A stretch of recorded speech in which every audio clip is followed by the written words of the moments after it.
साथियों, अभी तक आपने आल्हा ऊदल की कहानी का भाग 1, भाग 2 और भाग 3 देख चुके हैं, जिसमें मैंने आपको आल्हा ऊदल की जन्म के बारे में भी बताया है, उनके माता पिता के बारे में बताया है।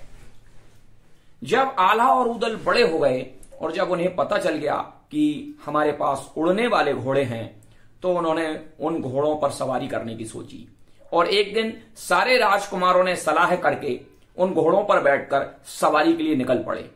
चूंकि घोड़े बहुत दिन से बंधे हुए थे और बहुत माल मसाला उन्होंने खाया हुआ था, इसलिए वो इतने तीव्र गति से उड़े और वो जो माहिल राजा था, जो उनका मामा था, उसके उरई में पहुंच गए। मोहबे का ही लगा हुआ एरिया है वो, और वहां पर उन्होंने माहिल राजा के जो पले हुए हिरन थे उनको मार दिया, उनके बाग उजाड़ दिए और जो पनिहानियों से कहा कि हमारे घोड़ों को पानी पिलाओ, तो उन्होंने कुछ उल्टा सीधा कहा तो उनकी मटकी वगैरह फोड़ दी और बहुत कुछ तहस नहस कर दिया। जब ये बात राजा माहिल तक पहुंची, सब रो रो कर कहने लगे कि तुमको पगड़ी बांधने का अधिकार नहीं है, तुम्हारी राजपूती क्या क्या धर्म है अगर तुम कुछ नहीं कर सकते हो तो। तब माहिल राजा बहुत गुस्से में जाते हैं और राजा परमार के पास जाते हैं और कहते हैं, इन वनाफरों को तुमने बहुत सिर पर चढ़ा लिया है, अरे ये कब से तलवार बांधने वाले हो गए? अगर ये इतने तलवारबाज हैं तो अपने पिता की मौत का बदला नहीं ले लेते? राजा परमार हाथ जोड़ के कहता है कि साले साहब, माहिल जी, मैं आपके हाथ जोड़ के विनम्र प्रार्थना करता हूं, ये बात मेरे से आपने कही तो कही, उन राजकुमारों से मत कह देना, क्योंकि मोहबे का पानी बहुत कड़वा है जिससे बिल्कुल बात सहन नहीं होती है। लेकिन माहिल फिर भी नहीं मानता है और ऊदल को यह बात जाकर कह देता है। ऊदल गुस्से में लाल हो जाता है और अपनी माता से जाकर पूछता है कि हमारे पिता को किसने मारा है, कैसे उनकी मृत्यु हुई है। तो माता पहले तो आनाकानी करती है कि बेटा एक दिन मौत सबकी आनी है, तुम्हारे पिता की मौत आ गई।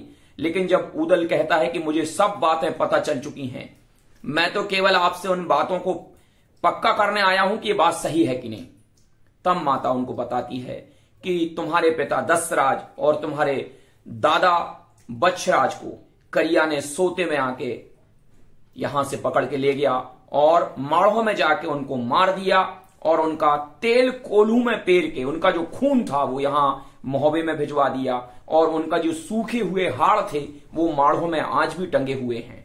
और वो जब तक उनको कोई गया जी नहीं ले जाएगा, जब तक उनकी आत्मा को तृप्ति नहीं होगी।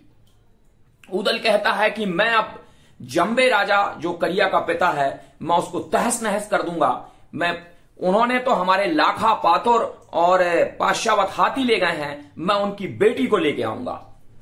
ऐसी गुस्से में ऊदल सब ये बातें कहता है। फिर वो सलाह करते हैं कि अब कैसे माड़ों को फतेह किया जाए। तो ढेबा जो उनका एक भाई है, उससे सगुन विचारने को कहा जाता है। तो ढेबा सगुन विचार कर कहता है कि हालांकि इसके पहले एक बात और बता दूं कि पहले ये बात आल्हा के दरबार में पहुंचती है तो आल्हा कह देते हैं कि माड़ों से लड़ना हमारे लिए संभव नहीं है। तो ऊदल गुस्से में आ जाता है, कहने लगता है कि मैं अकेला ही युद्ध लड़ने को जाऊंगा। और मलखान भी कहता है कि मैं भी तुम्हारे साथ हूं और जिस मोर्चे पर खड़ा कर दोगे मैं वहां लड़ने के लिए तैयार हूं। फिर सबको मानना पड़ता है। ढेबा सगुन विचारता है, कहता है कि अगर इस युद्ध को फतेह करना है तो पहले तुम योगी का भेष धारण करो, अपना सिर मुड़ाओ और पहले माड़ों में कितनी तोपें हैं, कैसी उनकी फौज है, कैसी उनकी तैयारी है, सारा आपको हाल जानना पड़ेगा, तब हम माड़ों को जीत पाएंगे।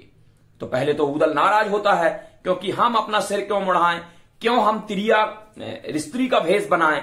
लेकिन जब वो कहता है कि जब हमारी उंगली दबी हो तो उसको आसानी से निकाल लेने में ही भलाई है, तो वो सब मान जाते हैं। और उनका जो भांजा सिया नंदलाल है वो स्त्री का रूप धारण करता है और सभी अपने अपने वाद्य यंत्र लेके साथ सजा के और पहले मल्हा रानी और देवला रानी के सामने जाते हैं। वो उनको नहीं पहचानती हैं। फिर वो माड़ों के लिए कूच करते हैं।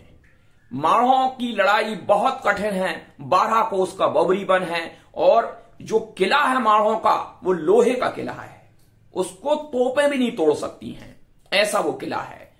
तो जब ये लोग वहां जाते हैं योगी बनकर, और जब आल्हा अपनी सारंगी बजाते हैं और ताला सैयद भी इनके साथ हैं, जिनके 52 बेटे हैं ताला के, वो लोग भी इनके साथ हैं, पूरी तैयारी के साथ ये जाते हैं। और वहां पर जब अपनी गायन विद्या से सब लोगों को वशीभूत कर लेते हैं।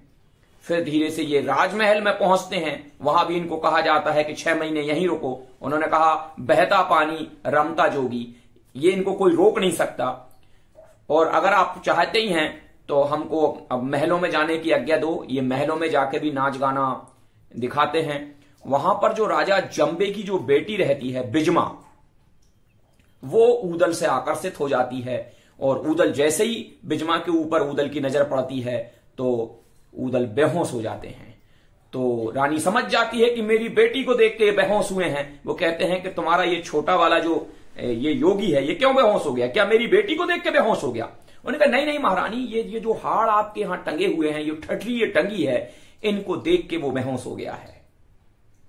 और जब वो ठटरी को वो लोग देखते हैं तो क्योंकि जो उनके पिता की ठटरियां हैं, उनके हाड़ हैं, उनको देख के बहुत रोते हैं, गुस्से में जाते हैं, कहते हैं कि अभी क्या तलवार उठा लूं? तब उनको रोका जाता है। ताला सैयद कहते हैं नहीं बेटा, अभी समय नहीं है, क्योंकि हम 5 लोग हैं मात्र, और ये इतनी बड़ी सेना है, मारे जाएंगे, अभी रुक जाइए। तो वो सारी बातें सुन के ऊदल मान जाता है। उधर बिजमा जो है वो ऊदल को पहचान जाती है। वो